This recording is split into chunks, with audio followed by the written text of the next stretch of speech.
কলিয়াবৰ বৰখুলিত নকল নোট ব্যৱসায় চক্ৰ উৎখাত কৰিবলৈ সক্ষম হৈছে আৰক্ষীয়ে সোণু আৰক্ষীৰ জালত পৰিছে 4 নকল নোটৰ ব্যৱসায় ধৃত ৰিয়াজুল ইছলাম লগতে মিৰাজুল হক আৰু আব্দুল ৰহমান শাহজাহান আলী মজিবুৰ ৰহমান নামৰ লোকজনৰ ঘৰৰ পৰা আটক কৰা হৈছে চাৰিওকে ধৃত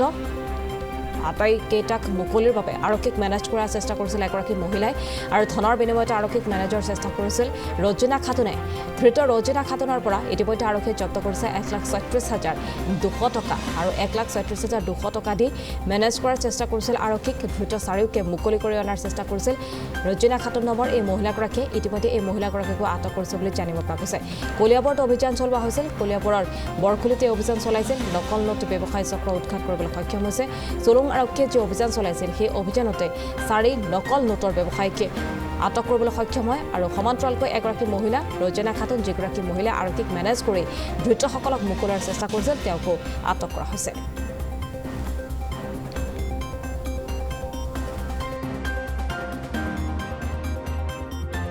জুলাইত এটা ঘটনা হৈছিলে কেইজনমান মিজোৰামৰ মানুহক খেলে নকলি পইচা দিম বুলি আনি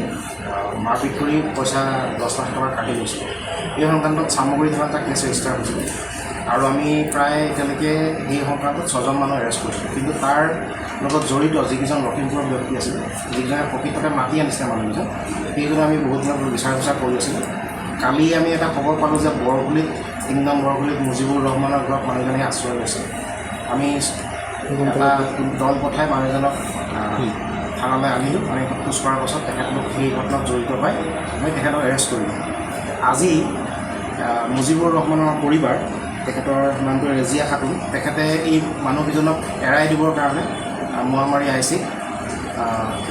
মানে ঘোচ দিবলৈ গৈছিল আৰু ঘোচৰ হাতৰ ধৰা পৰে তেখেতৰ হাতৰ পৰা 1,36,200 টকা উদ্ধাৰ হয় আৰু তেখেতক এই সংক্ৰান্তত এৰেষ্ট কৰা হৈছে এতিয়ালৈকে আমি এই ক্ষেত্ৰত ৰিয়াজুল ইছলাম আৰু মাৰাজুল ইছলাম দুজনৰ ঘৰত বিপৰীত তেওঁলোকক এৰেষ্ট কৰা হৈছে টকাখিনি যিখিনি যে দিব গৈছে সেইখিনি ঘোচ দিয়া টকা হয় মানে ঘোচ দিবলৈ বুলি তেওঁক মানে দিছেগৈ আহিছিল যে মানে এৰি দিব লাগে আৰু সম্ভৱতঃ এইখিনি টকা সেই ডকাইতি কৰা টকা